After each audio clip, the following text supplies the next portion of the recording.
ایک عورت پاؤں پھسلنے سے پانی میں گر گئی. اس کا شوہر اسے بچانے کی کوشش کرتا رہا مگر پانی کی نیچے تیز بہاؤ کے باعث وہ کچھ نہ کر سکا. اسی دوران اس کا کتا فوراً پانی میں کود گیا. اس نے اپنی مالکن کو پکڑا اور باہر نکالنے کا راستہ تلاش کرنے لگا مگر برف کی تہ بہت سخت تھی اور ٹوٹ نہیں رہی تھی. تب ایک سیاہ بھیڑیا آیا اور اسے برف کی کمزور جگہ دکھائی. کتے نے پوری طاقت لگا کر وہ جگہ توڑی اور عورت کو باہر نکال لیا. عورت تو بچ گئی مگر کتا تیز بہاؤ میں بہہ گیا. اس کتے کا نام بک تھا. کچھ عرصہ پہلے تک وہ ایک جج کا پالتو کتا تھا. اسے کسی چیز کی کمی نہ تھی اور اسے اس نے بہت ناز و ادا سے پالا تھا. جو چیز اسے پسند آتی وہ اسے دیا کرتا تھا. ایک دن جج کی سالگرہ تھی. نوکروں نے کھانے کی ایک بڑی میز سجائی. ابھی سب لوگ کھانے کے لیے بیٹھے بھی نہ تھے کہ بک آ کر ایک مرغی کی ٹانگ اٹھا لے گیا. کھانے کا منظر بگڑ گیا اور سزا کی طور پر جج نے بک کو گھر سے باہر بند کر دیا.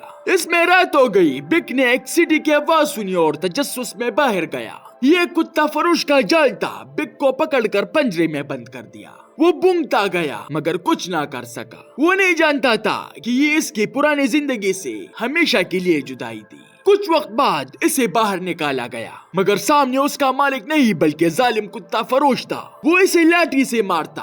وقت کے ساتھ بک نے برداشت کرنا سیکھا مگر اس نے ہار نہیں مانی. اپنی فطرت خودداری کے باعث وہ آخرکار رسیاں توڑ کر بھاگ نکلا. بک نے بھاگ کر دیکھا تو ایک اجنبی جگہ پر تھا. الاسکا میں. یہ وہی جگہ تھی جسے سونا ڈھونڈنے والوں کا شہر کہا جاتا تھا. سورج ڈوبنے سے پہلے اس نے پہلی بار برف باری دیکھی. منظر خوبصورت تھا مگر حقیقت یہ تھی کہ وہ ایک امیر گھر کے پالتو کتے سے اب غلام بن چکا تھا. جلد ہی ایک افریقی ڈاکو نے اسے خرید لیا. اب وہ برف گاڑی کھینچنے والا کتا بن گیا. لیکن بک نے کبھی سخت محنت نہیں کی تھی اس لیے وہ بار بار گرتا رہا. بمشکل چلنا سیکھا مگر ایک خرگوش دیکھ کر راستہ بدل دیا اور پوری گاڑی کو الٹ دیا. سرد رات میں سب کتے برف پر سوتے تھے مگر بک کو سردی برداشت نہیں ہوئی. اس نے خیمے میں گھس کر ایک اور کتے کی جگہ لے لی. مالک کی بیوی نے ناراض ہو کر اسے باہر پھینک دیا. بک نے دوسروں کو دیکھ کر سیکھا کہ برف میں سوراخ کھود کر سونا پڑتا ہے. ایک دن اسی خاتون کا پاؤں پھسل کر پانی میں جا گرا.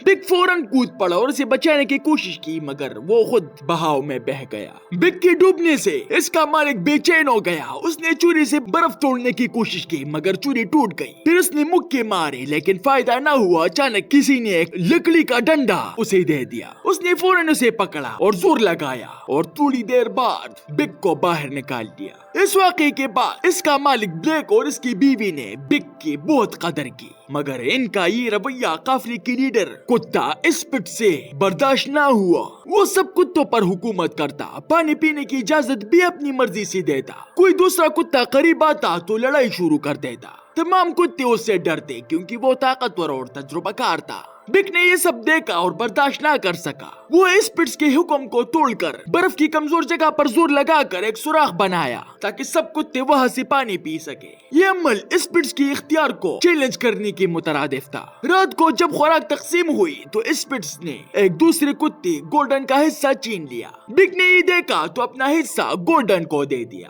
دوسرے کتے حیران رہ گئے. سب نے بک کو ایک اچھا کتا سمجھا. ایک رات بک نے ایک سفید خرگوش دیکھا. وہ کھیلنے کے لیے اس کے پیچھے بھاگا. اسی وقت اسپٹس نمودار ہوا اور خرگوش کو مار ڈالا. اس کے بعد اس نے موقع دیکھ کر بک پر حملہ کر دیا.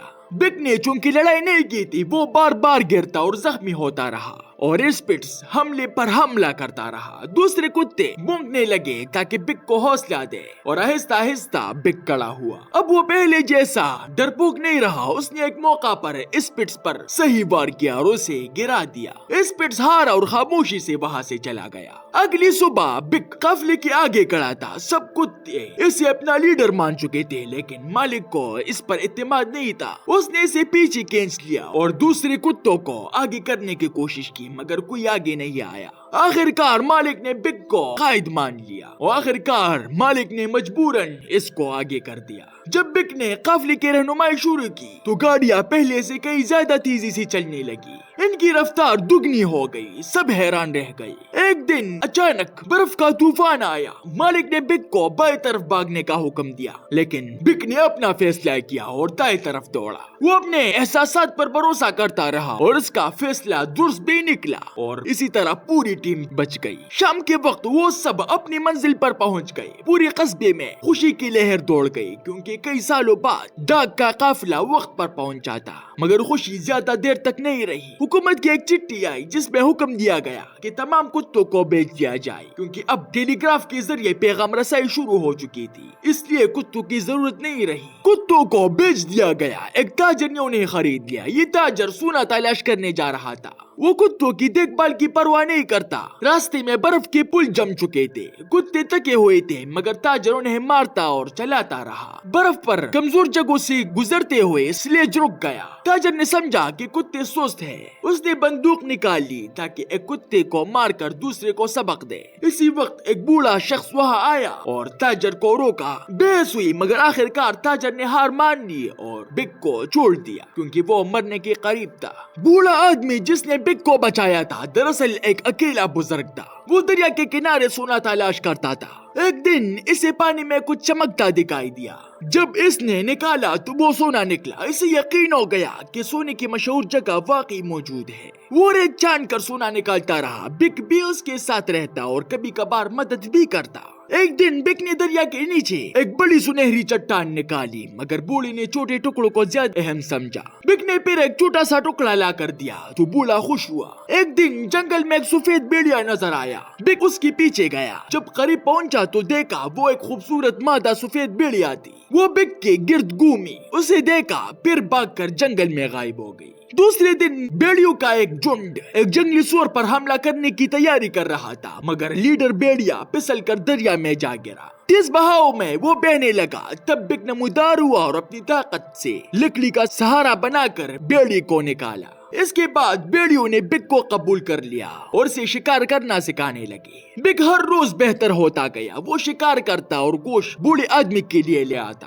بوڑھا سمجھ گیا کہ بک اب وہ پرانا پالتو کتا نہیں رہا بلکہ آزاد فطرت کا حصہ بن گیا ہے۔ وقت گزرنے کے ساتھ بوڑھے نے فیصلہ کیا کہ وہ واپس اپنے گھر جائے گا۔ اس نے زیادہ تر سونا دریا میں پھینک دیا کیونکہ اسے دولت کی زیادہ خواہش نہیں تھی، اس کے لیے جینا کافی تھا۔ لیکن جانے سے ایک رات پہلے ایک حادثہ ہوا۔ وہی تاجر جو سونا تلاش کرتا تھا جنگل میں آیا اور اس نے بوڑھے اور بک کو دیکھ لیا۔ وہ بندوق لے کر آیا اور بوڑھے سے سونا مانگا۔ بوڑھے نے سونا اس پر پھینکا مگر تاجر نے مارنے کی نیت سے بندوق اٹھائی۔ اسی لمحے بک واپس آیا اور تاجر پر حملہ کر دیا اور اس سے بندوق گرا دی۔ تاجر نے لکڑی سے مارنے کی کوشش کی مگر بک نے اس سے دھکا دے کر جھونپڑی میں گرا دیا۔ جھونپڑی میں آگ لگی ہوئی تھی اور تاجر جل جل کر مر گیا۔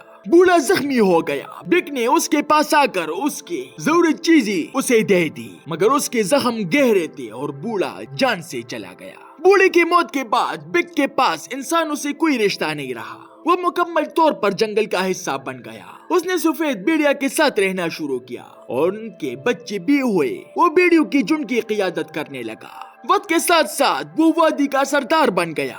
وہ جنگل میں آزادانہ گھومتا، شکار کرتا اور اپنی نئی زندگی گزارتا مگر جب بھی وہ اس پرانی جھونپڑی کے پاس سے گزرتا وہ رک کر ماضی کو یاد کرتا، وہ دن جب وہ ایک انسان کے ساتھ رہتا تھا۔ آپ کو آج کی کہانی کیسی لگی؟ مجھے اپنا قیمتی رائے کمنٹ میں ضرور دیجیے گا۔ ملتے ہیں ایک نیکسٹ ویڈیو میں، تب تک کے لیے اپنا بہت سارا خیال رکھیے گا۔ Bye bye.